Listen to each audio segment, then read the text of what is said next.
الرحمن الرحيم مالك يوم الدين إياك نعبد وإياك نستعين اهدنا الصراط المستقيم صراط الذين أنعمت عليهم غير المغضوب عليهم ولا الضالين.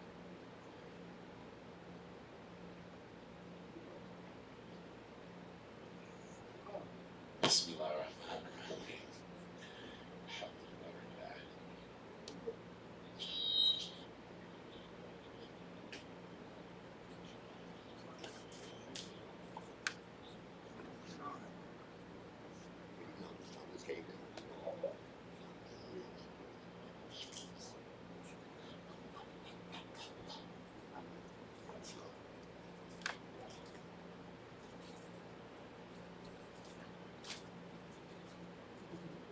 Assalamu alaikum wa rahmatullahi wa barakatuh.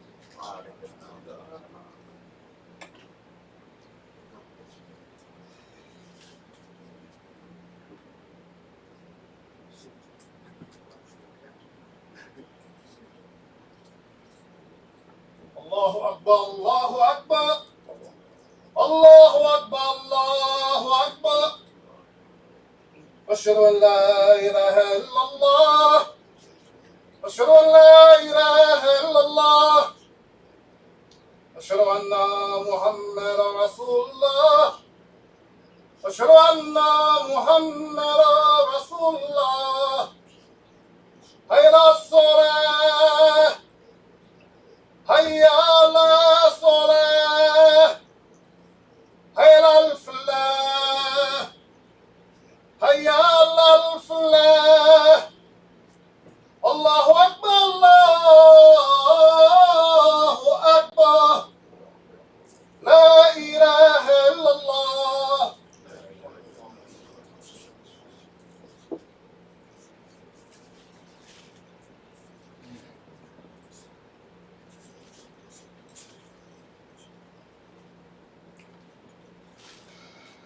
أعوذ بالله من الشيطان الرجيم. بسم الله الرحمن الرحيم. الحمد لله نحمده ونستعينه ونستغفره ونؤمن به ونتوكل عليه ونعوذ بالله من شرور أنفسنا ومن سيئات أعمالنا. من يهده الله فلا مضل له ومن يضلل فلا هادي له.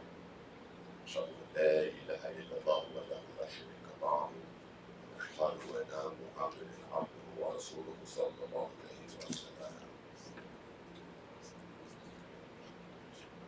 يا أيها الذين آمنوا اتقوا الله حق تقاته ولا تموتن إلا وأنتم مسلمون. يا أيها الناس اتقوا ربكم الذي خلقكم من نفس واحدة وخلق منها زوجها وبث منهما رجالا كثيرا ونساء واتقوا الله الذي تساءلون به والأرحام إن الله كان عليكم رقيبا. يا أيها الذين آمنوا اتقوا الله وقولوا قولا سديدا يصلح لكم أعمالكم يغفر لكم ذنوبكم ومن يطع الله ورسوله فقد فوز فوزا عظيما. قال رسول الله صلى الله عليه وسلم أصدق الحديث الكتاب الله وأحسن الحج حج محمد وشر أمور محدثاتها وكل محدثة بدعة وكل بدعة ضلالة وكل ضلالة في النار. أما بعد قال الله تعالى في القرآن من صراط النساء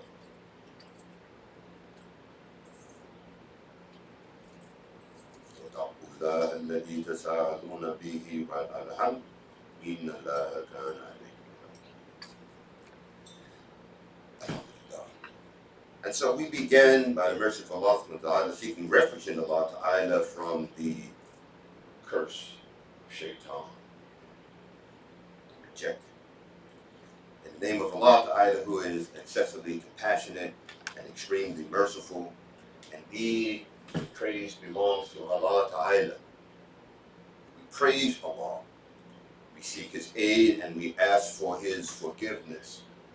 We rely upon Allah Azza wa Jalla for all our needs.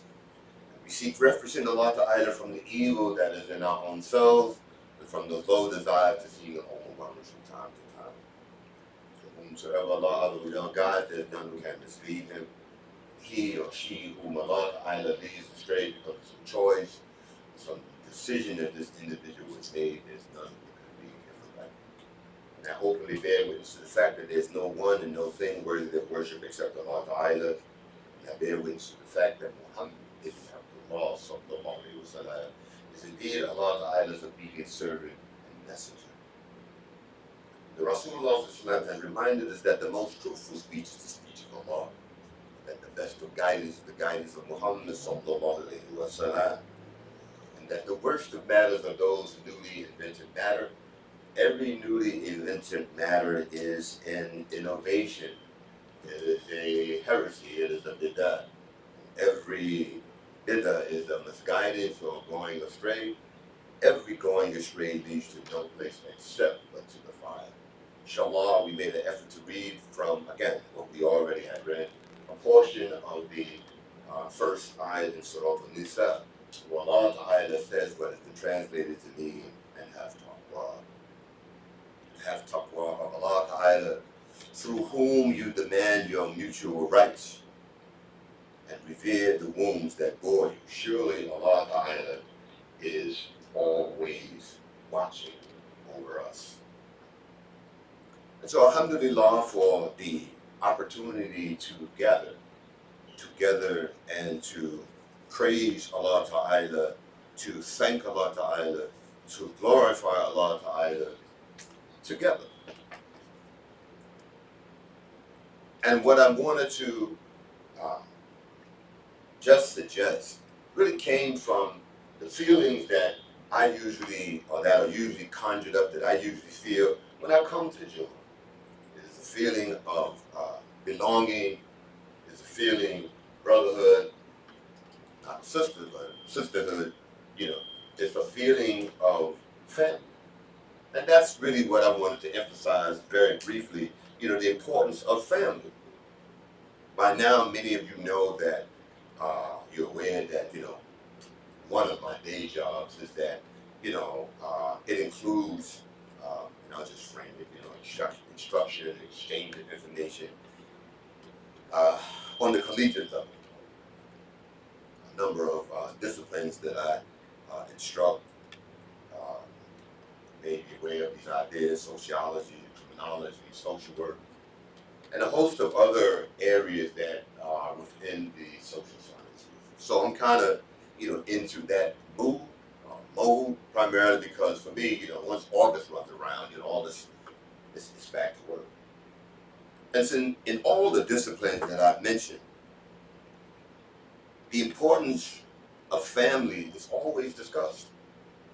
Always. I don't care, what topic it is, what influence does this idea of family have, in the culture, in the society, in relationships, no matter which people we may be talking about, no matter where they are in the world. And among the things we learn, irrespective of these societies and groups or gatherings, is that they all have, as we come to understand, institutions and structures. And just think of this, use your imagination to think of, what an institution is, what a structure is, how they function with respect to relationships and people. They all have these things in common. Among the things that they have in common is family, as we've been saying, family being one of them. But, it also includes, that society or that group's their education and their quote unquote systems of belief. Some people might call it their religious system. It also includes, some discussion and some understanding about the economic system, the system of, production, goods, services, exchange of goods and services, that society or that group's political system, legal system, and support for us to understand these things. I raise this point because many of us have not engaged in, and I'm not trying to be belittling or find fault or say something disparaging, negative about those of us that are listening, or those of that are here. But for all of us, myself included, many of us have not engaged in the study of these institutions, these structures that govern our lives from the perspective of Islam. We, because we don't do that to some degree, we may not get the intended benefit of these institutions. Things that exist, they exist for a particular purpose. They exist because they serve a particular function. And in order for one to determine whether or not the thing is functioning in a manner as prescribed, or whether it is functioning in a manner that is of benefit to the individual, you've got to know what the thing is and know what it's supposed to do. Case in point, fasting, we know, is an institution in Islam. What's the purpose of fasting? Allah Ta'ala said that the purpose or one of the functions of fasting is so that we may gain taqwa, so that we might become of the people of taqwa. And so if you engage in this particular act, you can determine whether or not you are receiving its benefits or,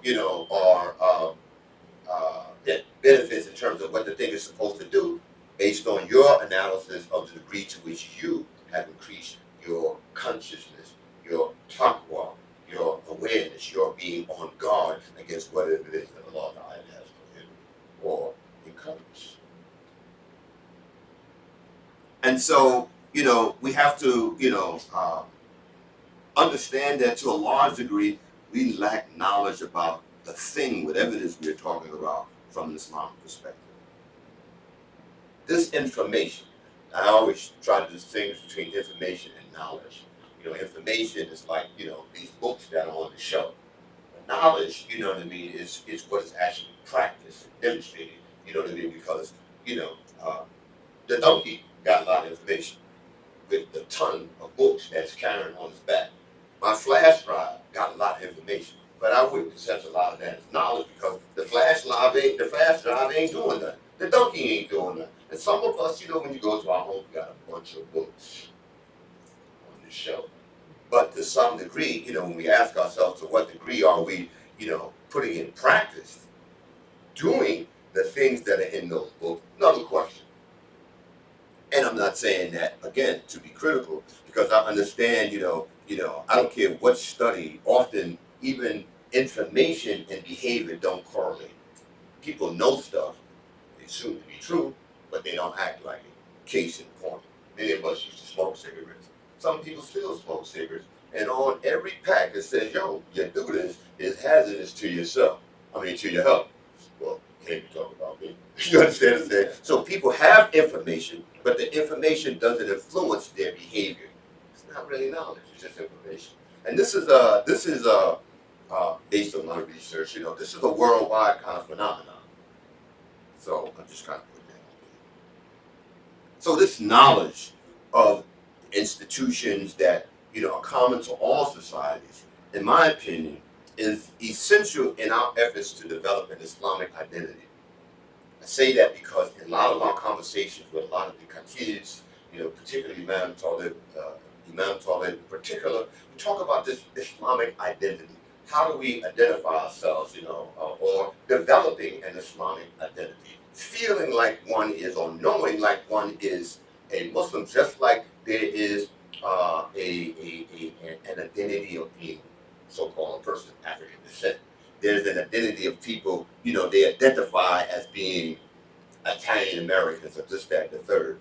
So it is important for us to think about our own identification and those things that we gravitate towards, those things that are, inshallah, provided to us in an effort to help us to act and live a certain way. So I believe our understanding about these institutions and structures are important in the development of Islamic identity, in our effort to live like Muslims. And I'm trying to choose my words, very carefully, because in our effort to, because basically what I'm saying, in our effort to be more than nominal Muslims. And by nominal Muslims, what I mean is Muslims in name only. If you recall, in order to be a munafiqun, you got to be a Muslim. You see what I'm saying? So we can be Muslim in name, but not acting like Muslims, not having, the lifestyle of a Muslim. So, but, these things are learned. And so when I was attending a Christian seminary, I've got a lot of, I tried my best to take advantage of whatever opportunities presented themselves. And one of those opportunities was studying, on the master's degree level in a Christian seminary. But I recall while there, I frequently, was asking Imam Talib to get me information about the things that I was studying from an Islamic perspective. Well, how do the Muslims think about this? How do the Muslims think about that? What is our perspective on this? What is our position on that? I thought that was important, because I was telling myself that I'm striving to be a Muslim, but every time I encountered some information or in the society, I had no Islamic reference about how the Muslims thought about whatever that idea was. So, during the course of study, I was like, "Yo, man, try to give me some information about this," whatever it was that I was studying at the time. And I recall my saying that during my life, and I've often said this here, so even when I'm in school, but I say that, I have learned well from my oppressors. How could that not be possible when I went to the schools of my oppressors since, pre-K, kindergarten, first grade, second grade, in elementary school, junior high school, college, all the way up to the doctoral. I have never gone to a school, as we understand organized learning, that was where Muslims taught. Let me just put that.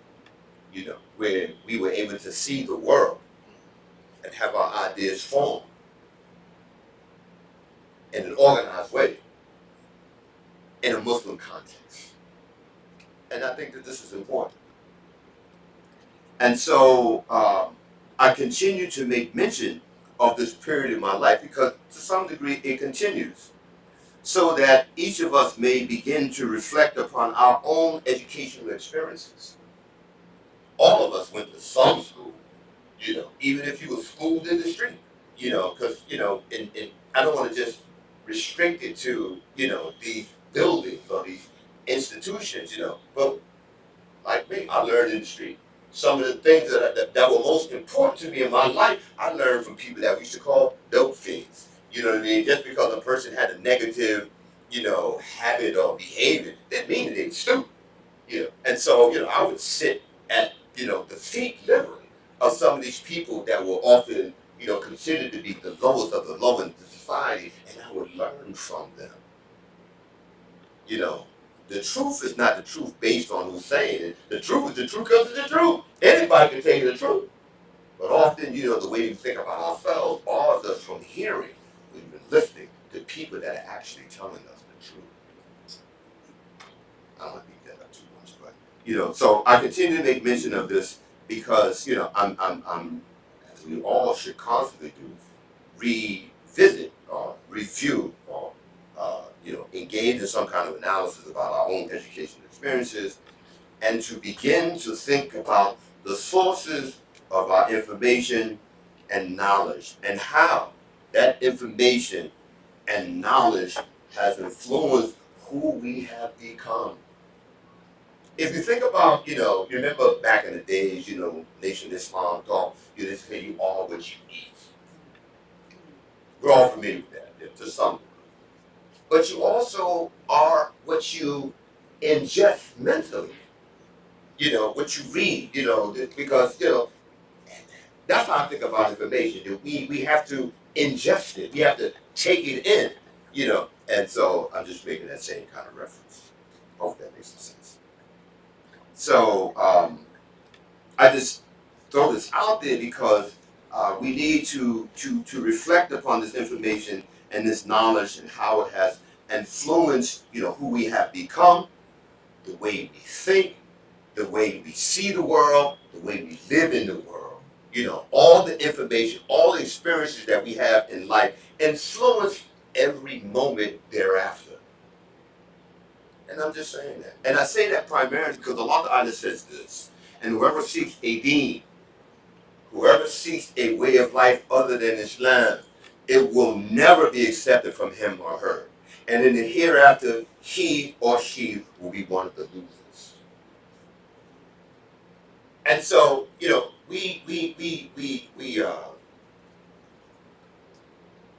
are psychologically assaulted every day.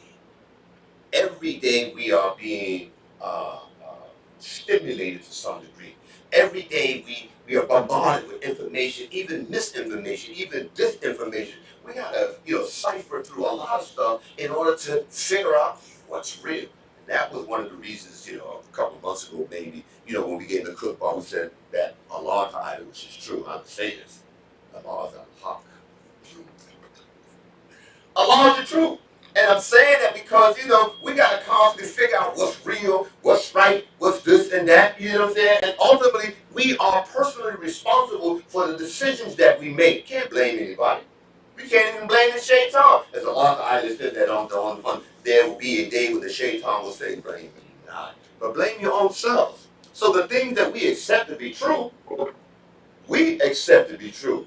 And if you accept to be true, and the way to behave, and the way to act, and the way to think that is other than Islam, we're in trouble.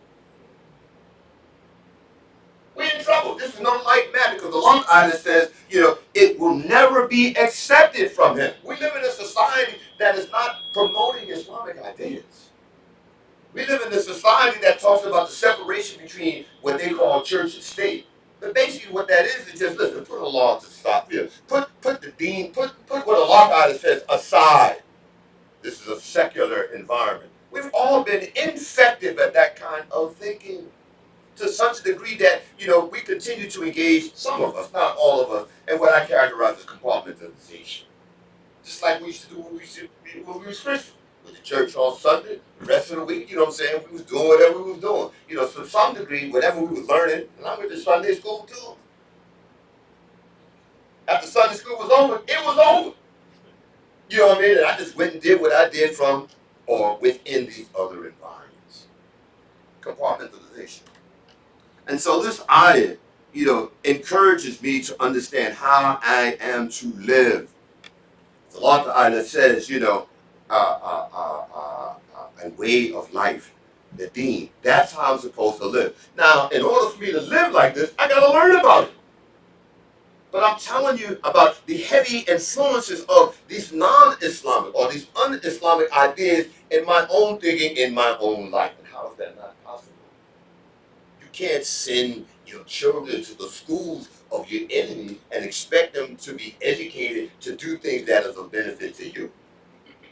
Imam Talk Live blessed me with a book, first let me know this book called, and I'm not on no racist stuff, but the title of the book is The White Architects of Black Education. Just think about the title, The White Architects of Black Education.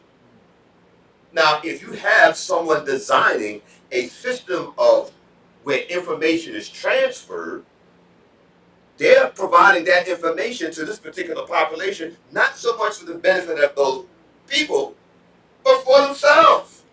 To some degree, we continue to perpetuate this system. Everything is cool. Everything is hunky-dory. Primarily because we don't know any better. And I'm not saying that in a negative way. There are a lot of things that I don't personally know about Islam. But in order for me to I got to first acknowledge that. You understand what I'm saying? Because if I think that I'm good, I'm not going to do anything. I'm content with the little info that I have. And all I got is, I'm not saying that in and of itself should be minimized. You know what I mean? I'm not knocking any of that, but I'm constantly thinking about the idea of becoming better, the idea of progressing. As Allah Ta'ala says, to turn to Him wholeheartedly. Now, to be quite honest, a lot of our approaches is half-assed. And this is not, a criticism. It's just a reality. You know what I mean? We are struggling. Let me put it this way. I'm struggling. I don't know what anybody else is doing. I'm struggling because we're constantly battling, really, ideas. And if you understand, the mission of Rasulullah, those first 13 years was what? It was an ideological warfare. They weren't fighting. The Rasulullah was just trying to get the people to understand La ilaha illallah.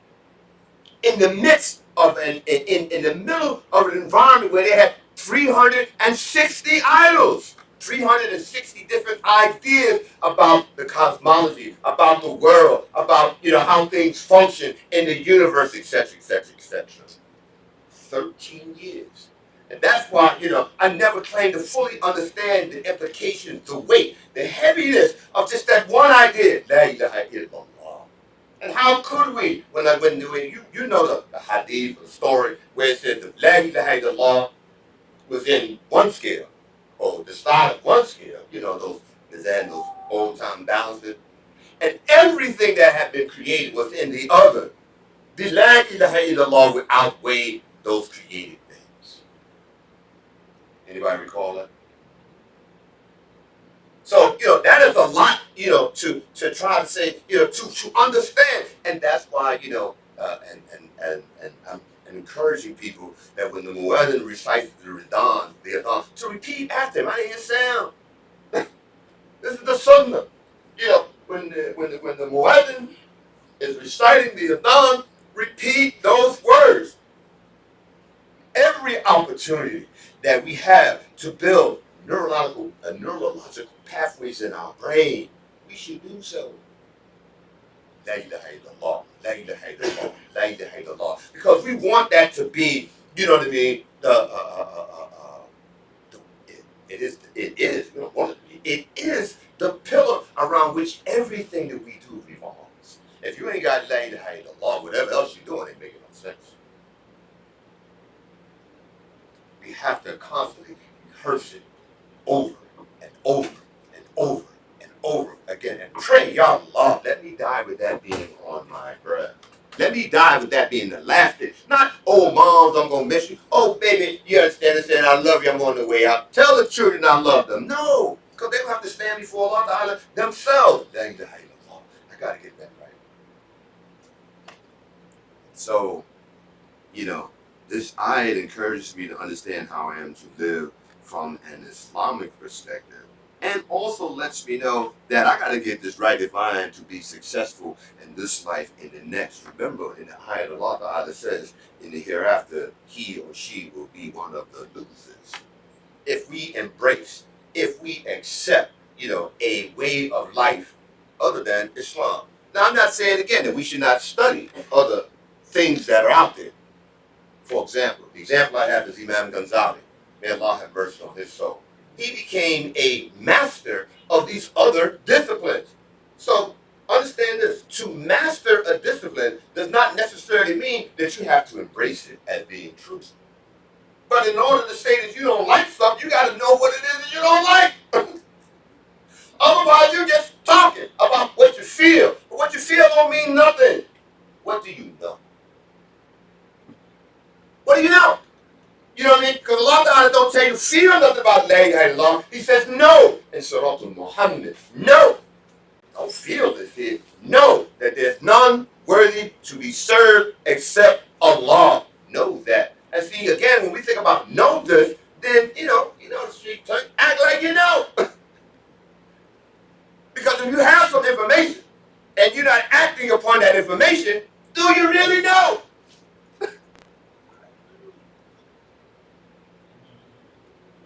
What you say? I do. Huh? You understand? But just think about that. If you have some information and you're not acting according to what it is that you have, do you really know? I'm trying to spend the rest of my life learning and acting upon La ilaha illallah. I'd be a fool if I told myself I got it. Particularly when we've given that example with the scale. We don't even, let's just put this way. I don't even know what's at the bottom of the ocean. And that's right in my realm. I don't even know, what it's like to be on the moon. I mean, some people have had that experience. But I'm just saying, there are a lot of things that we do not know. But in order to understand this ayah, in terms of in the hereafter, he or she will be among the losers. In order to understand this idea, that Allah Ta'ala is telling us that whoever seeks a deen other than Islam will not be accepted. Among the things we have to do is, often what people do, I call it kind of scripture manipulation. They take an ayat out of context and they'll base an argument based on, an idea out of context without understanding, as we say in Cohen, the totality of the circumstances. You understand? You can't take things out of context and then say, yo, this is it. The way we approach the Quran is like this. This is how I understand. Whatever Allah Ta'ala says, that's what it means literally. Whether I understand it or not, what Allah Ta'ala says is the truth. And then what I need to understand is the context within which this particular ayah was revealed to the Prophet Muhammad sallallahu alaihi wasallam. Nothing was revealed in a vacuum. I mean, we know about the variations in the talk about the revelation, where it says that Allah Ta'ala sat down in one night. But that was from, a higher heaven to the heavens of the earth. And then over a 23-year period, it was dispensed, to the Prophet Muhammad sallallahu alaihi wasallam based on whatever situation that he was being confronted with. So there is, and I'll frame it this way, a story, a context, that we need to understand. Then we go on to some other thing about, what they call exegesis, where you try to apply it to your contemporary situation. But the first you got to know this other stuff before you even are permitted to do that. So I'm just saying. So these ayahs, they're in Surah Ali Imran, 2 ayahs, the 84th and the 85th. And Allah Ta'ala says what is translated to mean. Say to them, Muhammad. Say to them, Muhammad, we believe in Allah and what was revealed to us and what was revealed to Ibrahim and what was revealed to Ismail and what was revealed to Isaac and what was revealed to, the translation is Jacob and his descendants and the teachings which Allah Ta'ala gave to Musa alayhi salam regarding all of them, and Isa alayhi salam and other prophets. We make no distinction between any of them, and to him, Allah we submit.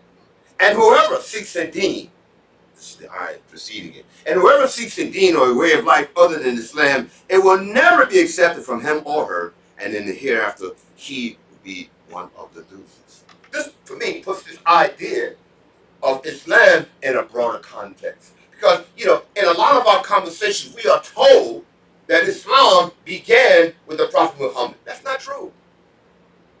That is not true. I mean, all you got to do is read this verse right here. You know what I'm saying? Because if we understand Islam, if we understand the word Muslim, it is describing an activity, one who submits, period. That began with Adam alayhi salam. That began before Adam alayhi salam. Because whatever Allah Ta'ala created, it submits willingly or unwillingly. Nothing goes outside of what Allah Ta'ala has decreed, the qadr of Allah Ta'ala. Nothing happens save by the permission of Allah. And this encourages us to develop, a broader understanding about what we got here. Anyway, most people believe in the existence of the creator of all things. Most people believe that, he, Allah Ta'ala, who exists, is not of the created things. All people around the world who have this idea about a creator consider the notion or the importance of family. We think of, to some degree, family as, or the family life as being one of the blessings that Allah Ta'ala has bestowed upon us. We think of family, the value, the idea of the stability of marriage. And we got to, have this understanding. Just think about the world that we are currently living in. One of the classes we teach, we talk about, is the institution of marriage being threatened? Is the institution of family being threatened? Is it being undermined? Important thing. And one of the questions that I used to ask, was, why was the penalty for adultery so severe? You know what the penalty for adultery is? Stoning to death. Why is it so severe? And no one ever told me this. But one of the things that I conclude is that the family is like, the building blocks of the society. Once you begin to undermine the family, you begin to undermine the society. You begin to undermine relationships that we have. It's just a crazy, lawless kind of existence. Inshallah, that's one of the possibilities. And so for Muslims, marriage, which is, an aspect of family, was created by Allah Ta'ala to provide a foundation for us. A foundation. Just like any kind of building, if the foundation ain't solid, the building gonna fall over. Marriage was created to provide a foundation for us.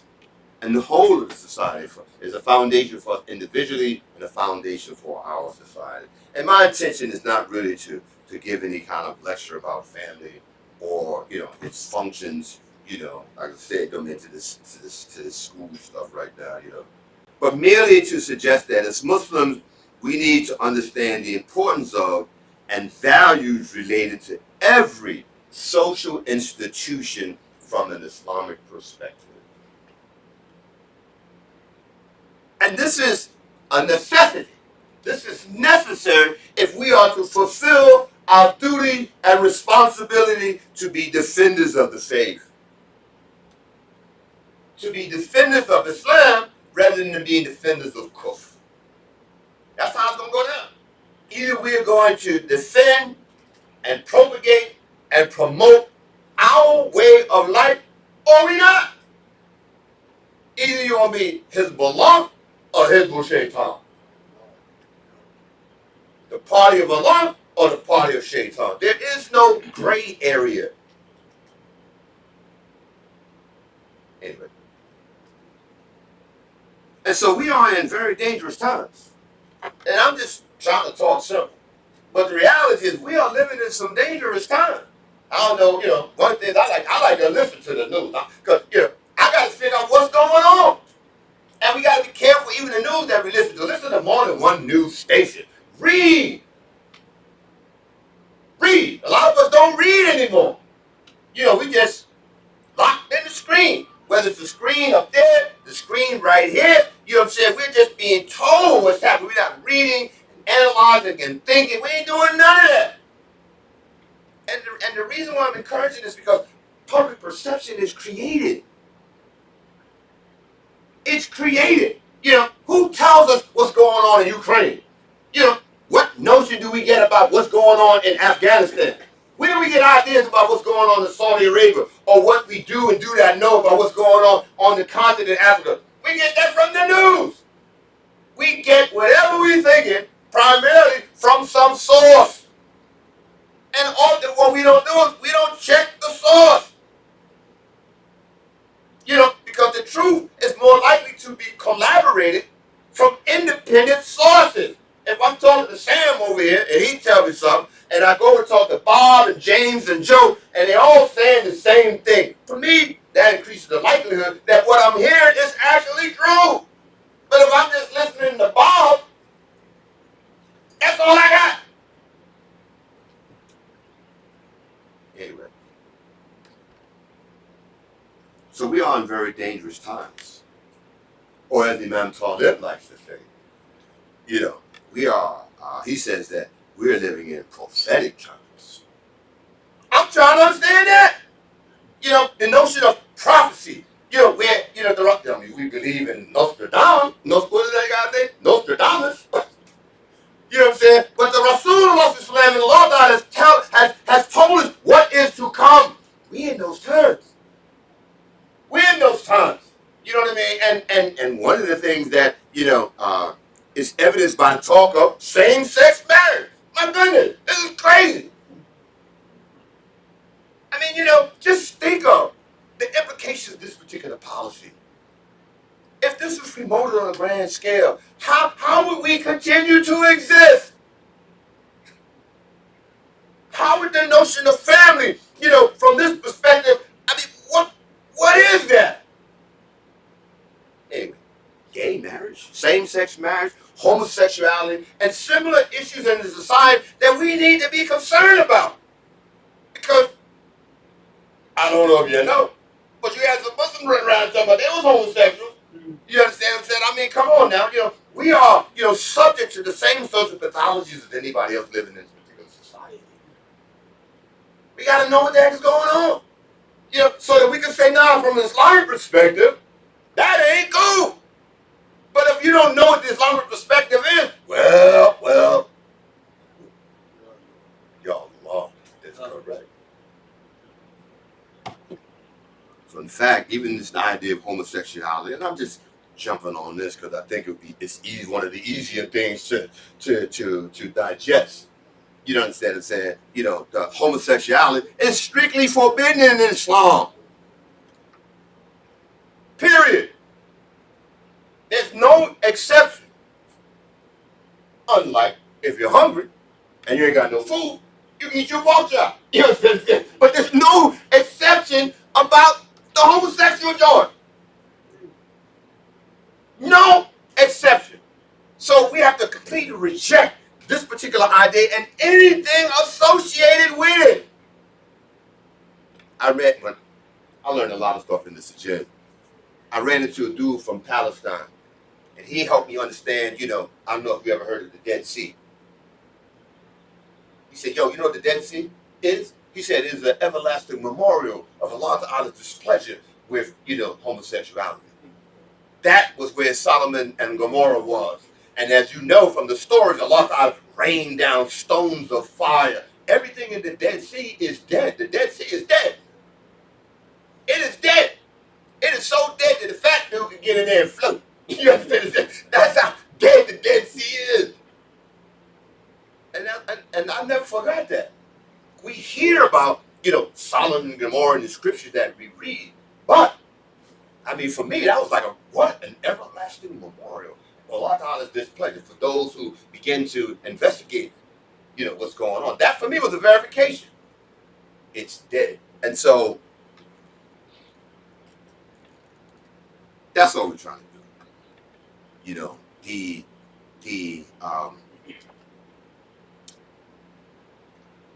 ideas that are floating around in society, you know, are as a result of how we have been, quote unquote, educated. And so,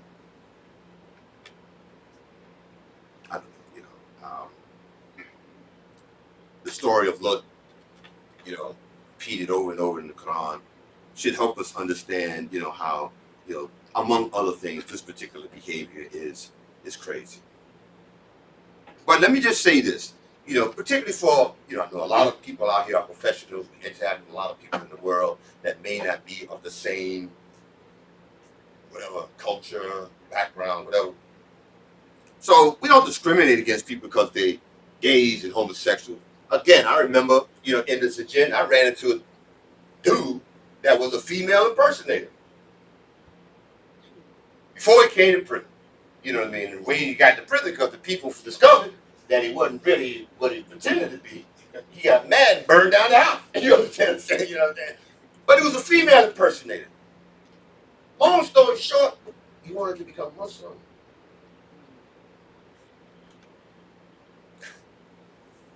And he said, yo, Nick, you think Allah won't forgive me? I said, Allah forgives everything. But you got to forgive yourself and keep it moving. But I'm just saying, this ain't the first. I mean, I've been in a lot of situations where, the people, have, in their past engaged in something, but they want to know about the mercy of Allah Ta'ala. And if I was Muslim, I'd have been like, get on away from me, man. If I didn't have a correct understanding. Man, get on away from me, man. You ain't gonna never be Muslim. You's a homo, you's a blade, you's a half, all that. You know terms we used to have with these dudes. You know what I'm saying? Because nobody chased me away. I was on the brink of the fire. Nobody said, Muslims, when I was trying, you's a Catholic, man. Beat it, man. We don't want to talk to you. So we can hate the behavior without hating the thing or the individual, because it's still a creature of Allah. Hard, but so we don't engage in these discrimination against these gays and lesbians, because they're human beings. But we do detest homosexuality, and we have to make that difference or make that distinction. You know what I mean? We do detest, the transgressing the bounds set by Allah Ta'ala from the beginning of time. And so this understanding is related, as I've been, just using this to suggest, the values and the perspectives about family. I read this book called The Clash of Races by Hakeem Manaboud. I think the book was written in 1978. I'm an old time. You understand what I'm saying? But he was saying, if the implications of this particular behavior is genocidal. If the implication, and think of this as a policy, same-sex marriage. If we got same-sex marriage, where did little people gonna come from? There will be no more little people if everybody turns into a homo. Sound crazy, right? But can you imagine? A society, and all you gotta do is think of the old Greco-Roman society. If you think about, the rise and decline of these particular civilizations, they fell from within, imploded, because of the degree of decadence, because of their, or at least what we learned, their crazy ways of behaving. We're in those times, because these people, they like taking over. You know what I'm saying? It used to be where, they thought homosexuality was some kind of mental whatever. Now it's okay. Alternative lifestyle. But Allah Ta'ala says whoever accepts or embraces a lifestyle, a deen, other than Islam, it will never be accepted. And in the end, they will be a loser or among the losers and in the fire. I got to know this stuff. And if you're in the street, if you was ever in the street, some homos pushed up on you. Come on now. If you was a man, you got any kind of dope, any kind of looking good, they tried you. If we for real. And so, we've been battling, and they still got their eye on you. Ooh, look at that one over there. You understand what I'm saying? So we have to, in our minds, know that this is an aberration. This is not normal. Anyway. So I just need to try to understand what Islam is about. Islamic values and Islamic perspectives. While there is no compulsion in the deen, no forcing a person to adopt our way of life, we must not be compelled to accept what they talk about as being viable ideas and ways of living. Because if we begin to truly understand what Allah Ta'ala is saying, we know that these things go against what Allah Ta'ala has commanded. And to them we say what Allah Ta'ala has instructed us to say. To you be your way and to me be mine. Unapologetically. Like my man used to be wearing these t-shirts, unapologetically Muslim. We gotta take a stand. And so the stance that we take is informed primarily by the information that we ingest. And may Allah Ta'ala increase us in knowledge. And may Allah Ta'ala increase us in Imam. Assalamu alaikum wa rahmatullahi.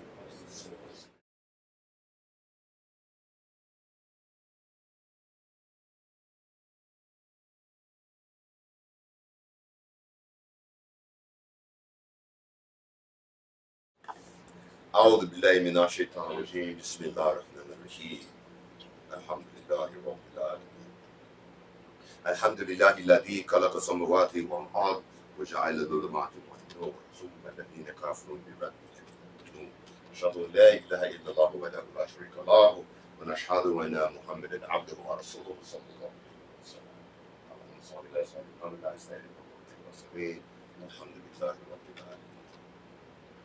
And so, as we try to wrap this up, I always tell the brothers, listen, don't let me get too excited. Talk is intoxicating. You know what I mean? Because, it just is.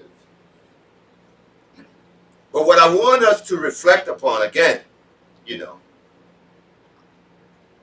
the importance of family. I'm going to show you an example. My neighbor, not my neighbor, I got this building, the dude, that lives in the building next door. Was short money. I don't even like the dude. Short money. I don't like the way he talked to his wife. But that, he ain't did nothing to her, you know what I'm saying? But you be in your building so close, you can hear dude, ah! But one day, the dude was short money. So, yo, man, I need to borrow $4,000.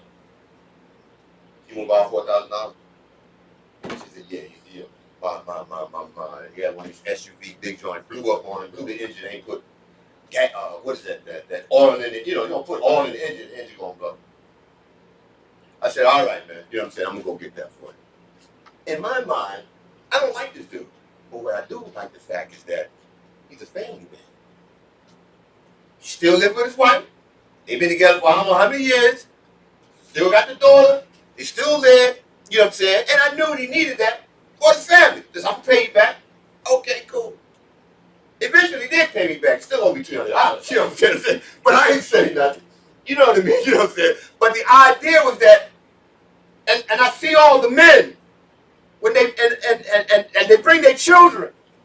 We gotta respect that. We gotta support that. Yo, bro. His $5. Get that. They are our family too. We need to encourage them. You see what I'm saying? Because, that's why I did it. Because the man was still, no matter what I ain't like about him, it's my family. And that's why I like coming to Juba. Because this is like coming to family. And that's really what I was thinking about the last time I said, and the week before, and the week before, and the week before. How just coming here, it's like the highlight of the week to some degree. Because we're in the company of the Muslims, and we we show love and concern for each other. Assalamu alaikum, bro. Oh wow, you know what I mean, all that kind of thing. You know what I mean? It is inspiring. I don't know how y'all feel about it. You understand what I'm saying? But I know, the times when I wanted to come to Juma and I couldn't. I know what that feels like. I know, you know what I'm saying? Sometimes you don't really appreciate something until it's no longer there. I know what it feels like to make prayer in the company of the Muslims rather than being by myself. I know what that feels like. I know how important that is to me in terms of my identity. Because Imam he talks about, our identity. Who are we? What are you doing? What you supposed to be doing? My wife asked me the other day, what I'm saying? Do you know the purpose of your life? I said, sure, babe, I know. Because Allah says that He created us for no other purpose except to save her. I just got to figure out what to do. But at least I know the reason why I exist. And of course, I'm, talking about a lot of things. You know what I'm saying? But, this idea of family helps facilitate me accomplishing what Allah is trying to get me to do. For us. Like I said, I didn't want to get too, and I got my man outside. I told him, listen, give me a high sign. You know what I'm saying? When I start talking too long. You know what I'm saying?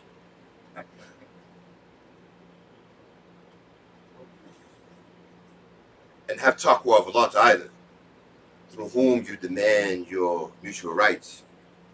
Revere the womb that bore you. Revere these relationships. Surely Allah Ta'ala is watchful over what you do.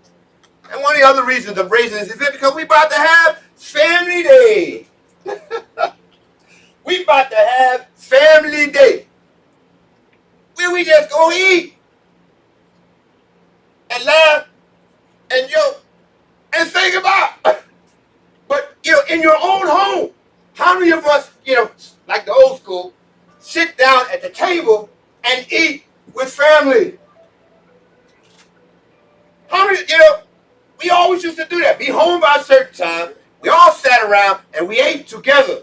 We need to do that too, because this is part of our family. Is it not? So we about to have Family Day.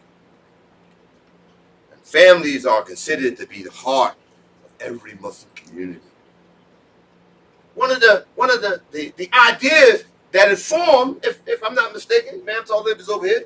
You know what I'm saying? The construction of the Mosque Islamic Brotherhood was that it was a collection of families who wanted to live as an extended family in an Islamic environment, or an environment that was influenced by Islamic, teachings and perspectives, etc., etc., etc. Family is important. And so family life was created by Allah Ta'ala to keep the society together. And Muslims, us, should follow the example of the Prophet Muhammad SAW, who was married and raised a family. If you ain't married, get married. Because if you ain't married, you're going to do something else. Come on now, because the society makes us think light of our transgressions. Society makes us think light of, how do you call this? Out of wedlock kind of stuff. And we guilty. But, knowing, the difference helps you. I got to stop. Ya Allah, help me move on. Ya Allah, help me to get married. Ya Allah, help me to do the right thing. Not to continue knowingly going against or transgressing against Allah Ta'ala. Allah Ta'ala said He created us a little weak. But because you're weak don't mean you can't get strong. It don't mean you can't get better. It doesn't mean that you can't, I already said it, get better, improve. We can do better with every aspect of our lives. If it is part of our mission, it is part of our effort to serve Allah. If everything we do is designed in our own minds to facilitate our carrying out our reasons for existing, it is an act of ibadah.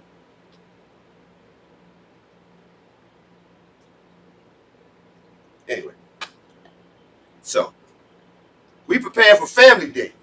I hope y'all excited, like I'm excited. I hope y'all got your money together too. Thank you, brother. Thank you, brother. Thank you, brother.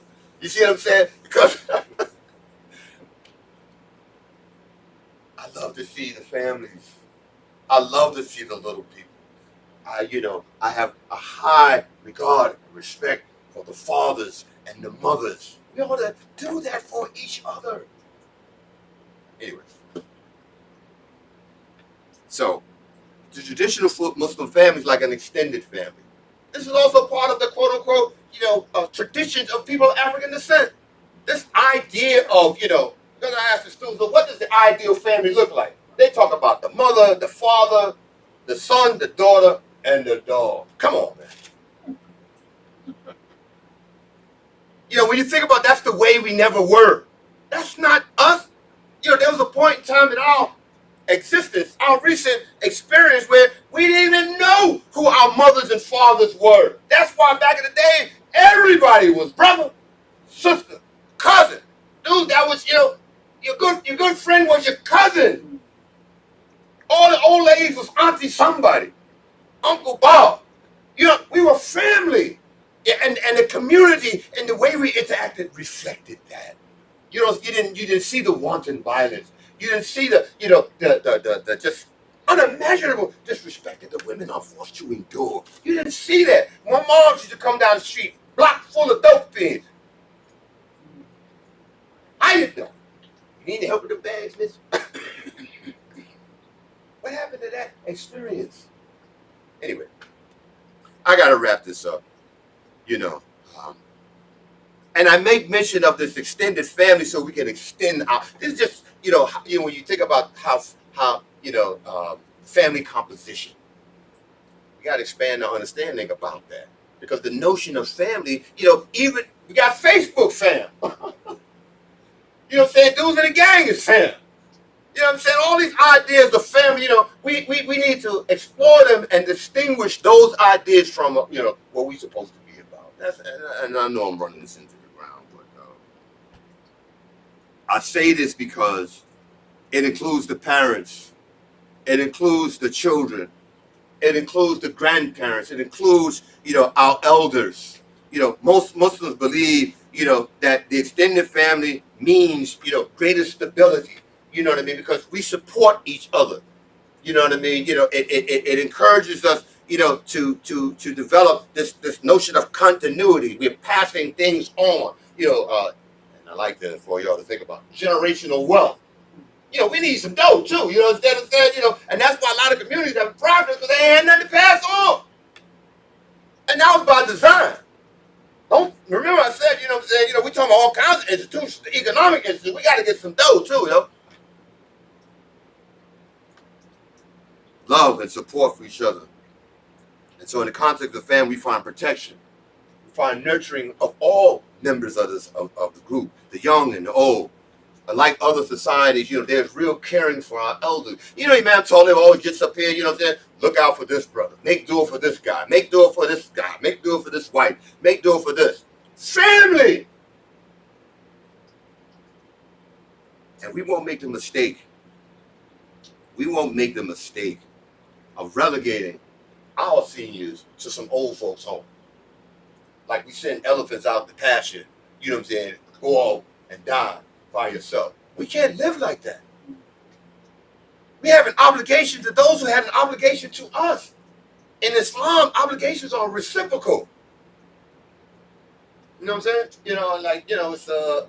It's an exchange. We have to give what has been given. You can't ask Allah Ta'ala to be merciful if you're not merciful. You can't ask Allah Ta'ala to be forgiving if you don't know how to forgive. You don't even try to forgive. Anyway, whatever you expect, be the first to give. And so let me wrap this up, because I'm losing. You know what I'm saying? So, what we have is a gift from Allah Ta'ala. And I'm saying this as we prepare for our family day. And I'm just going to end with these ayats here, As we begin, and be careful of your duty to Allah Ta'ala, in whose name you demand your rights from one another, and to the ties of relationships. Surely Allah Ta'ala is ever watchful of what you do. And of his signs is that he created for you from yourselves mates, that you may find tranquility in them. And he placed between you affection and mercy. Indeed, in that are signs for people who give thought. The Rasulullah has said, do not ever sever your relationships with a member of your family, even if that person severs his or her relationship with you. And give to the kindred his due. Another ayah. Allah Ta'ala also says, and worship Allah Ta'ala, and join none with him in worship, and do good to your parents, and do good to your kinfolk. You understand what I'm saying? Aisha, radiallahu anha, said this, that the Messenger of Allah said, the best of you are the best to their families, and I am the best to my family. We are all family. And that's what we try to emphasize. All we have,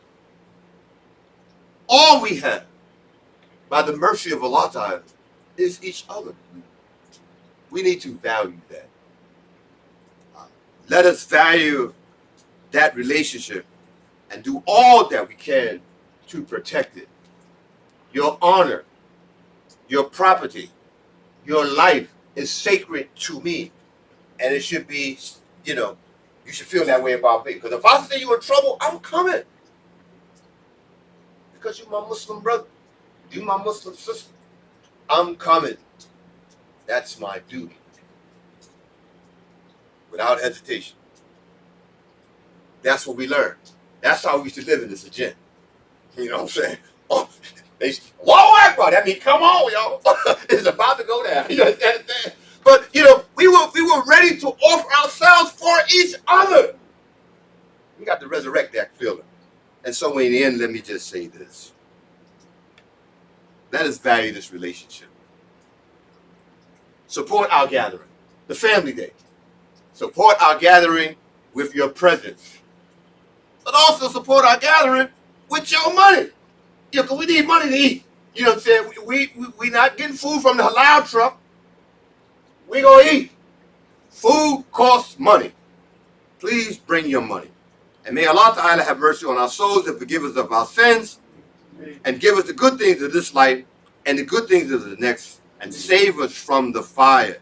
And if you get into some understanding about this ayah, among the good things of this life, family. That, as the brother said, what's the brother's name? Imam, he said, that we say, Imam Aziz. I got to give, you want to give people credit for, how inspiring even some of the most simple statements are. This is the truth. May Allah Ta'ala help us to continue to acknowledge that and act upon that. Assalamu alaikum wa rahmatullahi.